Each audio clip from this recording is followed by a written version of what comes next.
Good afternoon, everyone. Today is day 2 of our quarantine story time. Today we're going to do the snail and the whale.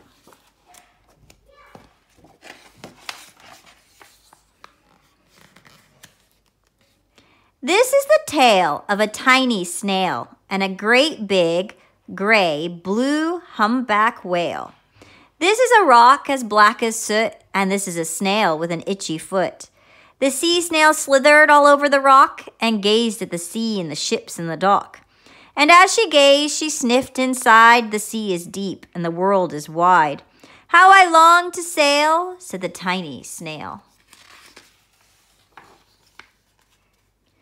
These are the other snails in the flock, who all stuck tight to the smooth black rock, and said to the snail with the itchy foot, "Be quiet, don't wiggle, sit still, stay put." But the tiny sea snail sniffed inside, then cried, "I've got it, I'll hitch a ride."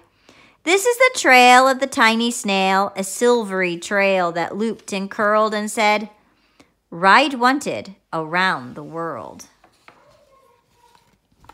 This is the whale who came one night when the tide was high and the stars were bright, a humpback whale immensely long, who sang to the snail a wonderful song of shimmering ice and coral caves and shooting stars and enormous waves. And this is the tale of the humpback whale. He held it out of the starlit sea and said to the snail, "Come sail with me." This is the sea so wild and free that carried the whale and the snail on his tail to towering icebergs in far-off lands, with fiery mountains and golden sands.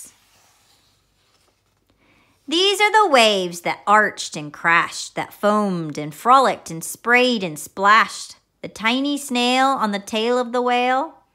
These are the caves beneath the waves where colorful fish with feathery fins and sharks with hideous toothy grins swam past the whale and the snail on his tail. This is the sky, so vast and high, sometimes sunny and blue and warm, sometimes filled with a thunderstorm, with zigzag lightning flashing and frightening the tiny snail on the tail of the whale. And she gazed at the sky, the sea, the land, the waves and the caves and the golden sand. She gazed and gazed, amazed by it all, and she said to the whale, "I feel so small." But then came the day, the whale lost his way. These are the speedboats running a race, zigging and zooming all over the place, upsetting the whale with their ear-splitting roar, making him swim too close to the shore. This is the tide slipping away. And this is the whale lying beached in a bay. "Quick, off the sand, back to sea," cried the snail. "I can't move on land. I'm too big," moaned the whale. The snail felt helpless and terribly small. Then, "I've got it," she cried, and started to crawl. "I must not fail," said the tiny snail. This is the bell on the school in the bay, ringing the children in from their play.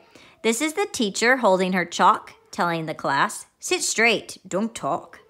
This is the board as black as soot, and this is the snail with the itchy foot. A snail, the teacher turns pale. "Look," said the children, "it's leaving a trail." This is a trail of the tiny snail, a silvery trail saying, "Save the whale." These are the children running from school, fetching the firemen, digging a pool, squirting and spraying to keep the whale cool. This is the tide coming into the bay, and these are the villagers shouting, "Hooray!" as the whale and the snail travel safely away. Back to the dock and the flock on the rock, who said, "How's time's flown? And haven't you grown?"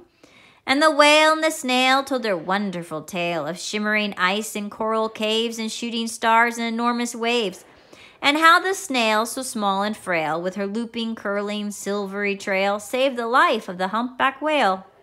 Then the humpback whale held out his tail, and on crawled snail after snail after snail. And they sang to the sea as they all set sail on the tail of the gray-blue humpback whale. The end.